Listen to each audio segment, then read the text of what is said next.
ఇది కేవలం సమాచారంగా మాత్రమే భావించండి. వైద్య నిపుణులను సంప్రదించండి. అందరికీ నమస్కారం and welcome to Sakshi life.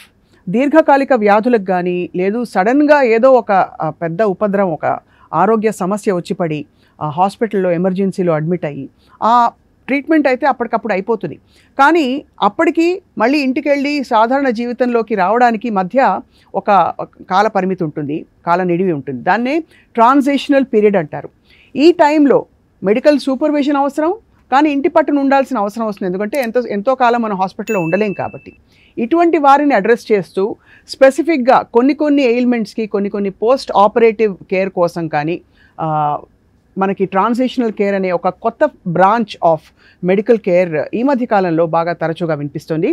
And ఇవాళ ఉచ్ఛ్వాస్ ట్రాన్సిషనల్ కేర్ తరఫున మనకి డాక్టర్ రాంపాపారావు గారు సాక్షి స్టూడియోస్లో ఉన్నారు. వారితో మాట్లాడి చాలా విషయాలు తెలుసుకోబోతున్నాం, all about this very specialised branch. Sir నమస్కారం. నమస్కారం అండి. డాక్టర్ రాంపాపారావు గారు, మీరు వృత్తిపరంగా యాక్చువల్లీ అనస్థిసియాలజిస్ట్ అండ్ మీరు ఆల్రెడీ సక్సెస్ఫుల్గా ఒక గ్రూప్లో ఉంటూ ప్రేరణ ఇన్స్టిట్యూట్లో భాగం అయ్యి మీరు స్టార్ట్ చేసి ఈ ట్రాన్సిషనల్ కేర్ అనే ఒక బ్రాంచ్ని స్టార్ట్ చేయాలి ఎందుకు అనిపించింది సార్ మీకు?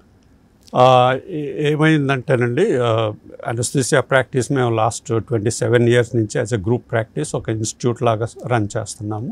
మామూలుగా కొంచెం మాకు కొంతమందికి మా గ్రూప్లో హాస్పిటల్ మేనేజ్మెంట్ ఎక్స్పీరియన్స్ కూడా ఉందండి. కొన్ని సంస్థలకి మేనేజింగ్ డైరెక్టర్స్గా లేకపోతే మెడికల్ డైరెక్టర్స్గా వర్క్ చేసిన వాళ్ళు ఉన్నారు. ఏం చూసామంటే లాస్ట్ 20 yearsలో హెల్త్ కేర్ అనేది బాగా ట్రాన్సిషన్ అయింది. బికాస్ ఆ టెక్నాలజికల్ డెవలప్మెంట్స్ వల్ల, తర్వాత ఇదివరకు ట్రీట్ చేయలేని కొన్ని కండిషన్స్ ఇప్పుడు ఆల్ టైప్స్ ఆఫ్ కండిషన్స్ మనం ట్రీట్ చేయగలుగుతున్నాం. దీనితో ఏమవుతుందంటే కొంచెం ఆఫ్టర్ హాస్పిటల్ కేర్ తర్వాత సపోర్టివ్ కేర్ అనేది కొంచెం మన కంట్రీలో అంత డెవలప్ కాలేదు. అండ్ ఇది నేచురల్లీ ఇదివరకు చేయలేని, ఇప్పుడు మెడికల్ టెక్నాలజీస్ అవన్నీ ఇంప్రూవ్ అయ్యి ట్రీట్మెంట్ కండిషన్స్ హాస్పిటల్స్లో ఇంప్రూవ్ అయ్యి ఇదివరకు ట్రీట్ చేయలేని కండిషన్స్ కూడా ఇప్పుడు చేయగలుగుతుంటే వీళ్ళకి నేచురల్లీ ఏంటంటే కొంచెం లాంగ్ టర్మ్ సపోర్టివ్ కేర్ అవసరం పడుతుంది వీటి అక్యూట్ ఎమర్జెన్సీస్ కానీ ఏవైనా. అందుకని ఆ ఫస్ట్ 4-5 days హాస్పిటల్లో ట్రీట్ అయినాక ఇంటికి వెళ్ళే కన్నా కొంచెం ఇట్లా ట్రాన్సిషనల్ కేర్కి వెళ్తే కొంచెం డిసెబిలిటీ పోర్షన్ తగ్గుతుంది, రికవరీ ఫేజ్ కూడా ర్యాపిడ్గా అవుతుంది, అది రికవరీ ఫేజ్ కూడా తగ్గుతుంది.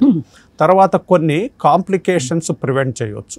ఏమవుతుందంటే అక్యూట్ ఎమర్జెన్సీలో కొన్ని డిసీజ్ రిలేటెడ్ కాంప్లికేషన్స్ రావచ్చు ఇంటికి వెళ్ళినాక ఆఫ్టర్ హాస్పిటల్ ట్రీట్మెంట్. కొంచెం ట్రీట్మెంట్ రిలేటెడ్ కాంప్లికేషన్స్ కూడా రావచ్చు. అందుకని కొంచెం అవి క్లోజ్గా మానిటర్ చేసి వాళ్ళకి సరైన రీహబిలిటేషన్ ప్రాసెస్లోకి తీసుకువచ్చి ర్యాపిడ్గా రికవర్ అయ్యేటట్టు ట్రై చేస్తారు. అది అంత బాగా ఇంకా డెవలప్ కాలేదు మన కంట్రీలో. అందుకని డిసెబిలిటీ పోర్షన్ చాలా పెరిగిపోతుంది కంట్రీలో. కొంతమంది పర్మనెంట్ డిసెబిలిటీలో ల్యాండ్ అవుతున్నారు, అది టైమ్లీ ఆ రీహబిలిటేటివ్ ప్రాసెసెస్ లేకుండా. అందుకని మేము అనుకున్నాము ఇది ఇప్పుడు స్టార్ట్ చేస్తే కొంచెం మెల్లిగా ఇంకొక 1 decadeలో బాగా పికప్ అవుతుంది. And this is needed also, అందరికీ ఉపయోగపడే విధంగా. ఇంకోటి కూడా అవుతుందండి, డెమోగ్రాఫికలీ ఏమవుతుందంటే మనం యంగ్ నేషన్, మీన్ ఏజ్ ఇప్పుడు వచ్చి 27 years, which is like or about 60% population, 60% 35 yearsలో ఉంది. ఒకటి అబ్జర్వ్ చేస్తుంది ఏంటంటే ఈ long term chronic diseases component ఎక్కువ అవుతుంది. హైపర్ టెన్షన్ వల్ల కానివ్వచ్చు, డయాబెటీస్ వల్ల కావచ్చు, ఒబేసిటీ వల్ల కావచ్చు, ఆర్ కొన్ని హ్యాబిట్స్ వల్ల, లైఫ్ స్టైల్ రిలేటెడ్ డిజార్డర్స్ ఎక్కువై క్రానిక్ డిసీజెస్ ఎక్కువ అవుతున్నాయి. ఈ క్రానిక్ డిసీజెస్ ఎక్కువ అయ్యేసరికి ఏమవుతుందంటే వీళ్ళల్లో న్యూరలాజికల్ స్ట్రోక్స్, తర్వాత కార్డియాక్ రిలేటెడ్ హార్ట్ ఫెయిల్యూర్స్ కొంచెం ఎక్కువ ఉన్నాయి. అది కాకుండా ఈ 65 years ఏజ్ గ్రూప్ వాళ్ళు మన కంట్రీలో ఇప్పుడు మన పాపులేషన్లో అబౌట్ 17 crores ఉన్నారు.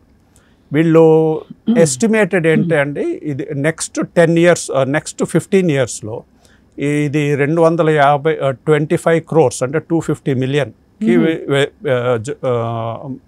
అవుతుంది ఆ సంఖ్య.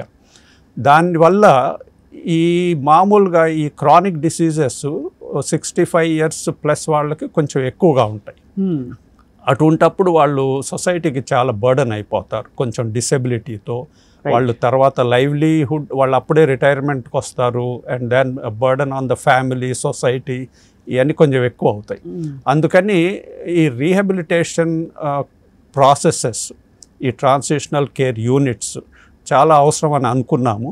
అందుకని అలా ఒక 5 years బ్యాక్ ఇలా ఆలోచించి ఎక్స్పెరిమెంటల్గా స్టార్ట్ చేశాము.